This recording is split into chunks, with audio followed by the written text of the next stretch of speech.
भिवानी में हुई शिक्षिका की हत्याकांड के मामले को लेकर कांग्रेस प्रदेश अध्यक्ष उदयभान ने भाजपा सरकार को घेरते हुए कहा कि प्रदेश में कानून व्यवस्था पूरी तरह से ठप है। प्रदेश में 4 से 5 मामले बहन बेटियों के साथ रेप, छेड़छाड़ और हत्या के मामले आए दिन सामने आ रहे हैं। उदयभान ने कहा कि जो भाजपा सरकार बेटी बचाओ बेटी पढ़ाओ का नारा देती है, वहीं प्रदेश में बहन बेटियों की सुरक्षा नहीं कर पा रही है। उदयभान ने कहा कि जो भिवानी में एक बेटी की गला रेत कर हत्या की है, इसने पूरे प्रदेश को झंझोड़ रख दिया है। उदयभान ने कहा कि मृतिका बेटी के परिजनों के साथ जो शिकायत देते समय पुलिस ने जो रवैया अपनाया वो पूरी तरह से गलत था। जो पुलिस ने पीड़ित परिवार को कहा था कि आपकी बेटी किसी के साथ भाग गई होगी, ये पुलिस का रवैया ठीक नहीं था। पुलिस को लाइन हाजिर करना और पुलिस अधीक्षक का तबादला करना कोई हल नहीं है। पुलिस के खिलाफ भी सरकार को कड़ी कार्यवाही करनी चाहिए और बेटी के हत्यारों को जल्द से जल्द गिरफ्तार करके कड़ी से कड़ी कार्यवाही करनी चाहिए और पीड़ित परिवार को न्याय दिया जाना चाहिए।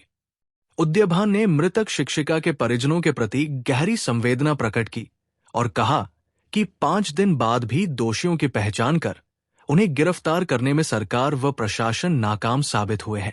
इस हत्याकांड की घटना ने पूरे प्रदेश को शर्मसार किया है। उन्होंने मुख्यमंत्री को कमजोर शासक और प्रदेश पुलिस प्रशासन को बेलगाम बताया। उन्होंने बताया कि 10 साल पहले प्रदेश में शांति रही, लेकिन अब कानून व्यवस्था का हाल बेहाल है।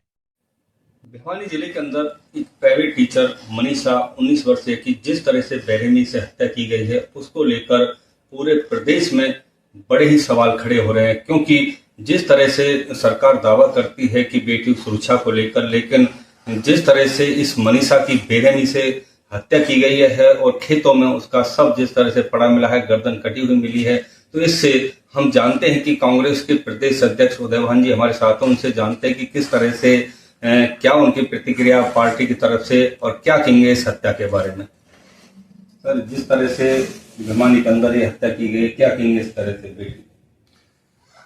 ये बहुत ही शर्मनाक और विभत्स कांड है और ये सरकार पूरी तरह से कानून व्यवस्था की पूरी तरह से पोल खोलती है और पूरी तरह से कानून व्यवस्था में सरकार पूरी तरह से विफल साबित हुई है।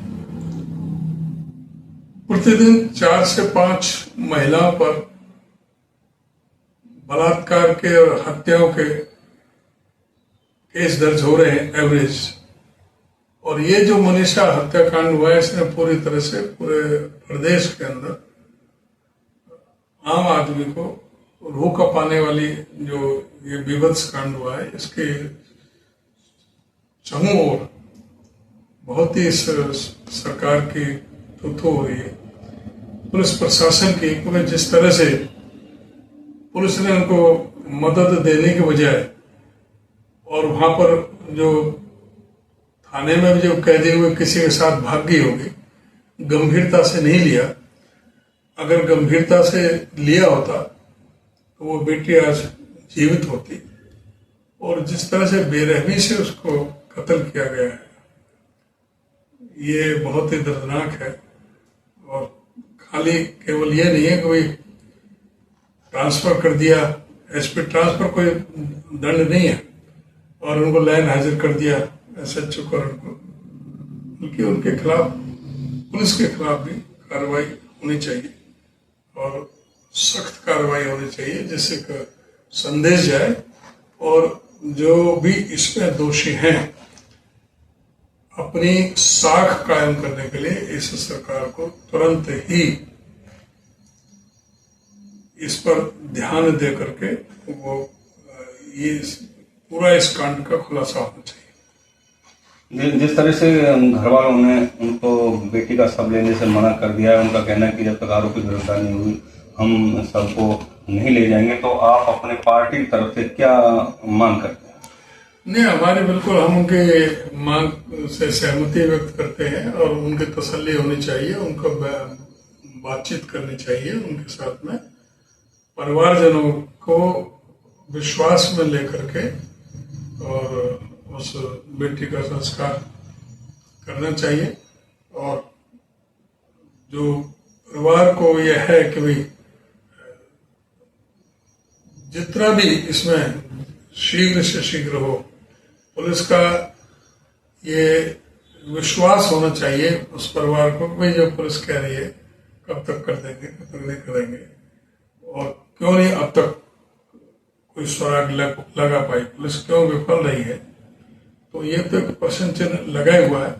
बाकी उनके हम मांग के साथ हैं और परिवार की संतुष्टि करनी चाहिए प्रशासन। तो आपका अपनी पार्टी की तरफ से क्या मांग करते हैं? न, पार्टी की तरफ से तो हमारे ये कि इसमें तुरंत उनको शीघ्र कार्रवाई करें और ये पूरा एक संदेश जाना चाहिए परिवारजनों को भी और सारे एक प्रदेश में संदेश जाना चाहिए कि वे सरकार कितनी गंभीर है। जो आपने बताया कि प्रदेश में हर दिन 4 से 5 ऐसे मामले सामने आए जिसके बेटियों के साथ रेप, दुष्कर्म, छेड़छाड़ जैसी घटना हो रहा है तो सब जगह। और इनके आंकड़े जो एनसीआरबी के जो है, नेशनल क्राइम रिपोर्ट ब्यूरो के, उसके मुताबिक मैंने बताया कि जो हरियाणा के जो आंकड़े हैं, और यह तो प्रतिदिन ही कोई ना कोई केस हो रहा है। ये तो कोई बात किसी से छिपी हुई नहीं। कानून व्यवस्था पूरी तरह से ठप है, भ्रष्टाचार चरम सीमा पर है। देखा किस तरह से कांग्रेस के प्रदेश अध्यक्ष उदयवान जी का कहना है कि उनके अपनी पार्टी की तरफ से वो मांग करते हैं कि जो हत्यारे हैं उनको जल्दी गिरफ्तार किया जाए और जो पीड़ित परिवार है उसको न्याय दिलाया जाए। लेकिन उन्होंने ये भी कहा है कि पुलिस को तबादला करना और लाइन हाजिर करना ही एक नहीं है, पुलिस के खिलाफ भी कार्रवाई होनी चाहिए। अगर वो गंभीरता से इस मामले को लेते तो बेटी आज जिंदा होती, क्योंकि तुरंत प्रभाव से जिस तरह से मनीषा के परिजनों ने शिकायत थाने में दी, उसी समय अगर पुलिस तत्परता से कार्रवाई करती तो हो सकता है कि आज बेटी ये जिंदा होती और ये घटना नहीं होती। इसलिए उनका कहना है कि जल्दी से आरोपी गिरफ्तार किया जाए और दोषियों को जल्दी सजा दी जाए। उनका ये भी कहना है कि लगातार प्रदेश के अंदर अपराध बढ़ते जा रहे हैं, महिलाओं के साथ छेड़छाड़, रेप, दुष्कर्म जैसी घटनाएं आए दिन घटित हो रही हैं और सरकार को इसे गंभीरता से लेना चाहिए। जो बेटियों की सुरक्षा का वादा किया था उस पर सरकार खरी उतरनी चाहिए। जिस तरह से आए दिन बेटियों के साथ एक घटना हो रही है, इससे उनकी पार्टी पूरी तरह से सरकार की घोर निंदा करती है और कानून व्यवस्था पर भी उन्होंने काफी सवाल उठाए। पलवल से ऋषि भारद्वाज, इंडिया न्यूज।